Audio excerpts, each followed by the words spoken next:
सभी दोस्तों को मेरा नमस्कार। लास्ट भाग में पाठ सारे पाठ करा दिए गए हैं क्लास 6 के। विषय हमारा इतिहास और उत्तर प्रदेश की प्रसिद्ध किताबों का सारांश है इसमें। अब इसी के क्रम में आगे बढ़ते हुए हम क्लास 7 की बुक को उठाते हैं। उसमें जितने भी क्वेश्चन किए बनते हैं जो मैंने अपने नोट्स के थ्रू इसमें लिखे हैं, जब मैं आपको बताऊंगा पार्ट 1 और पार्ट 2। पार्ट 1 में आइए तो देखते हैं।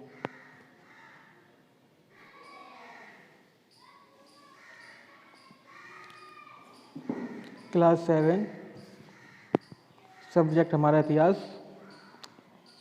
Part number 1। पार्ट का नाम है इस्लाम का उदय एवं भारत में उसका आगमन।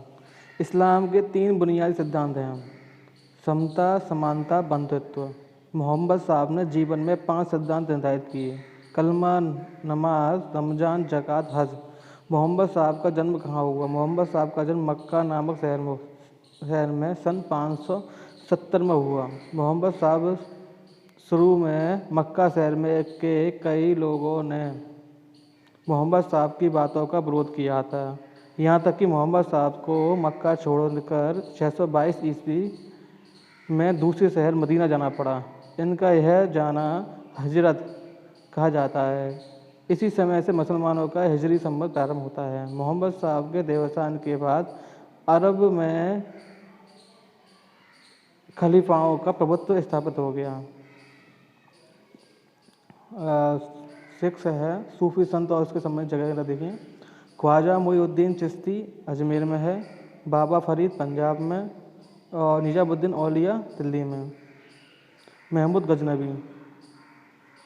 गजनवी तुर्क लोगों द्वारा पहला बड़ा हमला तब हुआ जब गजनी राज्य अफगानिस्तान के महमूद गजनवी नाम के तुर्क राजा ने भारत पर हमला किया।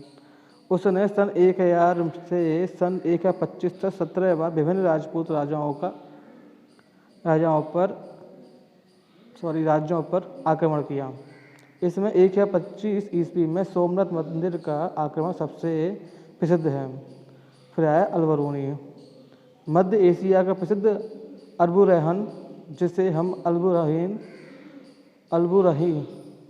अलबरूनी के नाम से जानते हैं, महमूद गजनवी के साथ भारत आया।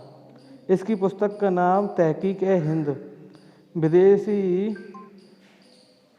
विदेशियों के प्रति यहाँ के लोगों के विचार बहुत संकुचित थे। विदेशियों के तौर तरीके, पहनावे के तरीके, खान पान उन्हें नहीं पसंद थे। इन्हीं कारणों से वे उन्हें मलेच्छ कहते थे। नंबर 9 मोहम्मद गौरी अफगानिस्तान में गौर नामक जगह से आया था। उसने सबसे पहले पंजाब में मुल्तान शहर पर आक्रमण किया, मुल्तान को हथियार दिया। फिर राजस्थान के रेगिस्तान से होते हुए वह गुजरात की तरफ बढ़ा। यहाँ चालुक्य वंश के राजा भीम ने उसे पराजित होना पड़ा।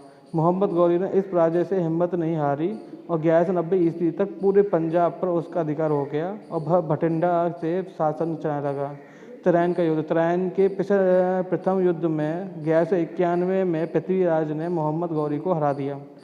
तराइन के द्वितीय युद्ध में 1192 में गौरी ने पृथ्वीराज चौहान को हराया। तुर्क। मध्य एशिया व तुर्किस्तान के क्षेत्रों में रहने वाली जातियों। Part number 2। सल्तनत काल की शुरुआत हुई। मोहम्मद गौरी की मृत्यु सन 1206 ईस्वी में हुई और कुतुबुद्दीन ऐबक 1206 ईस्वी में। मोहम्मद गौरी की मृत्यु के पश्चात उसका तुर्क गुलाम कुतुबुद्दीन ऐबक उत्तर भारत का पहली तुर्की शासक था। उसकी उदारता के कारण राघवक्ष कहा जाता था। उसने दिल्ली में कुतुबुद्दीन कोवल उल इस्लाम मस्जिद और अजमेर में 2.5 दिन का झोपड़ा निर्माण किया। कुतुबुद्दीन की शुरुआत ऐबक ने की थी। कुतुब मीनार की शुरुआत ऐबक ने की थी, परंतु इसको पूर्ण इल्तुतमिश ने करवाया था। बहुत इंपॉर्टेंट क्वेश्चन है। इल्तुतमिश 1210 ईस्वी में कुतुबुद्दीन ऐबक की मृत्यु के पश्चात दिल्ली के अमीरों ने इल्तुतमिश को गद्दी पर बैठाया। इल्तुतमिश ने इल्तुतमिश ने मुद्रा व्यवस्था में सुधार करते हुए चांदी का टका और तांबे का जीतल चलाया। 1226 ईस्वी में इल्तुतमिश की मृत्यु हो गई। इसके बाद रजिया सुल्तान।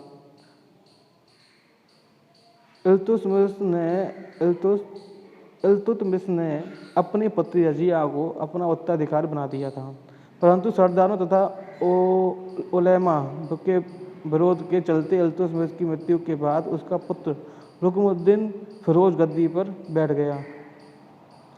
लेकिन दुर्बल शासक होने के पश्चात 1226 ईस्वी में रजिया दिल्ली गद्दी पर बैठ गई और सुल्तान की जान लगी। मध्यकालीन विश्व में पहली मुस्लिम महिला शासक थी। फारसी शब्द मुगल का उद्भव मंगोल शब्द से हुआ। एकता प्रांतों को एकता कहते हैं। दिल्ली सल्तनत का वास्तविक संस्थापक किसे माना जाता है? इल्तुतमिश को। अभी के लिए इतना, आगे देखते हैं।